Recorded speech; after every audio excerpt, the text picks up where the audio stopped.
Bonjour et bienvenue sur le site bâchepiscine.com. Comment tracer votre plan de bassin sur le site? C'est très simple.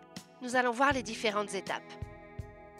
Sur la page d'accueil, vous avez les 5 façons pour obtenir votre plan. Partons dans le cas où votre bassin a une forme géométrique, comme celle présentée dans l'encadré. Ne tenez pas compte de vos escaliers, vos arrondis ou vos découpes, ce sera dans les étapes suivantes. Cliquez sur Tracer un plan pour y accéder. Dans la première étape, vous retrouvez donc les formes générales du bassin. Pour cette simulation, je vais utiliser la forme rectangulaire. Vérifiez et indiquez bien si vous avez des angles droits ou des arrondis sur votre bassin. Si vos angles sont arrondis, cliquez sur Oui. Vous devrez alors indiquer leurs rayons. Si vous n'avez pas cette information, cliquez ici pour savoir comment prendre cette mesure. Pour la confection de votre bâche, il est réellement essentiel de donner cette information. Mais attention, il y a un rayon minimum de 15 cm pour les bâches été et 35 cm pour les bâches hiver.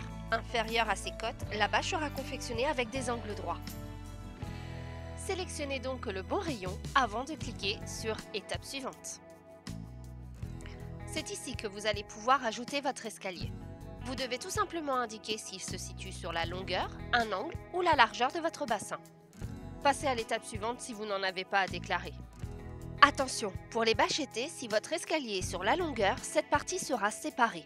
Vous aurez donc 2 bâches distinctes pour vous faciliter l'enroulement et éviter l'usure prématurée de votre bâche. Pour cette simulation, je vais prendre un escalier sur la longueur.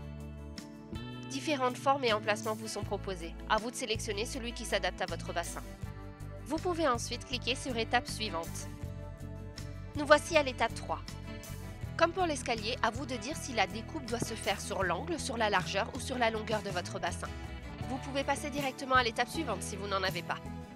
Cette fois, je vais prendre une découpe sur la largeur. Différents emplacements vous sont proposés. À vous de choisir celui qui correspond à votre bassin. Vous pouvez ensuite cliquer sur Étape suivante. Suite aux différents critères donnés précédemment, toutes les cotes nécessaires à la confection de votre couverture vous sont demandées. Attention, il faut y mettre les dimensions intérieures du bassin et en centimètres sans virgule. Pour rappel, 10 mètres est égal à 1000 cm. Peu importe le type de bâche que vous désirez, un seul plan sera nécessaire. Pour les bâches hiver comme pour les bâches à barre, nous ajouterons directement le débordement nécessaire pour la confection de la couverture. Pour les bâches à bulles, elles seront réalisées au plus près des codes donnés.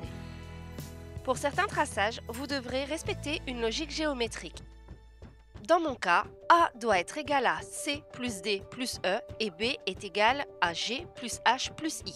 S'il y a la moindre anomalie, un message d'erreur s'affichera lorsque vous enregistrerez votre plan.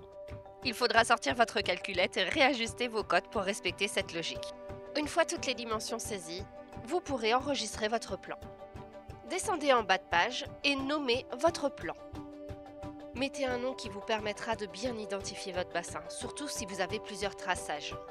Vous pouvez maintenant cliquer sur Enregistrer mon plan. Vous devrez ensuite soit vous connecter à votre compte, soit en créer un. Votre plan est maintenant tracé. Vous pouvez dès maintenant accéder au tarif des bâches adaptées à votre piscine. Nous espérons que cette vidéo vous aura aidé dans vos démarches et vous disons à très bientôt sur bâchepiscine.com.